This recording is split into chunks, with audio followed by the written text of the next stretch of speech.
So here we have the Nissan Qashqai Techno Automatic on a 19 plate. I'm going to start off by showing you around the outside of the car. Then we'll take the car for a drive, but before we do that we'll run through some of the controls on the inside of the car. From the outside of the car, however, you can see that we have alloy wheels and tinted windows. Let's start off inside the boot and then work our way around the rest of the car from there. As we approach the back of the car, you can see we have reversing sensors. This car's also got a 360 parking camera, plenty of boot space, along with that 60/40 split folding rear seat. And then these two tray sections will both lift and remove entirely from the car to give you even more space underneath. Okay, so we're just going to work our way back round to the front of the car and then we'll hop in and run through some controls on the inside. But now that we've done a full circle of it, you can see it's in excellent condition the whole way round. Just briefly before we climb in, I think it's well worth seeing the interior from this exterior point of view. The driver's seat is not only electronically adjustable, but has two different memory settings. Besides that, there's plenty to run through on the dashboard, so let's hop in and we'll do that right now. Okay, now that we're inside the car, we're going to start with the dials. On the left-hand side, we have the rev counter, and on the right-hand side, the speedometer and fuel gauge.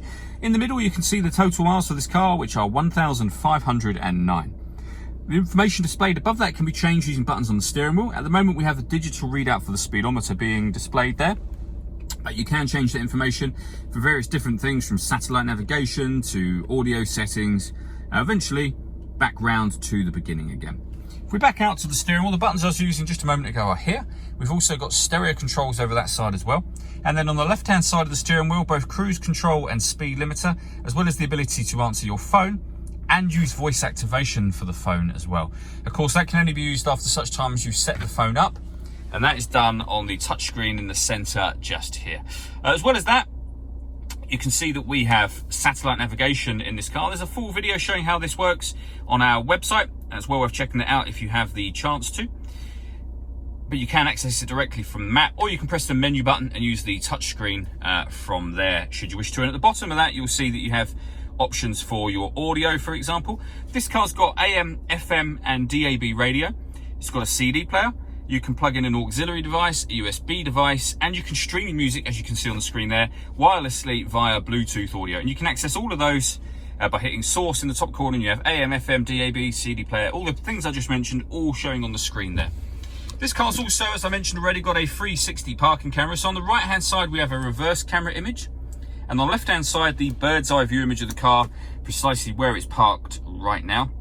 This car also has the ability to park itself. So it can parallel park itself, or it can perpendicular park, so bay park itself. You can see kind of diagrams there showing you what's happening. But essentially the car takes control of the steering, telling you what gear to put the car into and when to brake or accelerate. So it's a very, very easy process.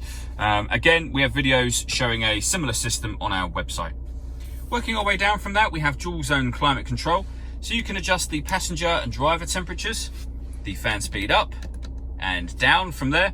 You can determine what direction you'd like the air to be distributed in at the bottom. When you're happy with those settings, that button turns the air conditioning off, as it is now, or back on again. Or you can hit auto and the car will now maintain those temperatures by taking control of the fan speed itself. You can hear it doing that now, and you can override that at any point in time you wish to. This car's also got a heated front screen, but a proper heated front and rear screen there, which you can turn off just as easily as you've turned on. We have a 12-volt charging socket.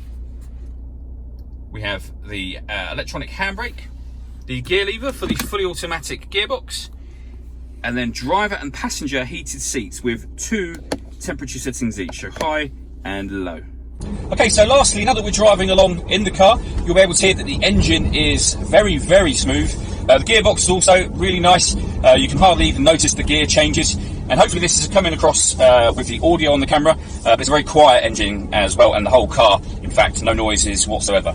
If you'd like to come and see the car for yourself and have your own test drive, please feel free to call any of our MJA sites. We'd love to hear from you soon.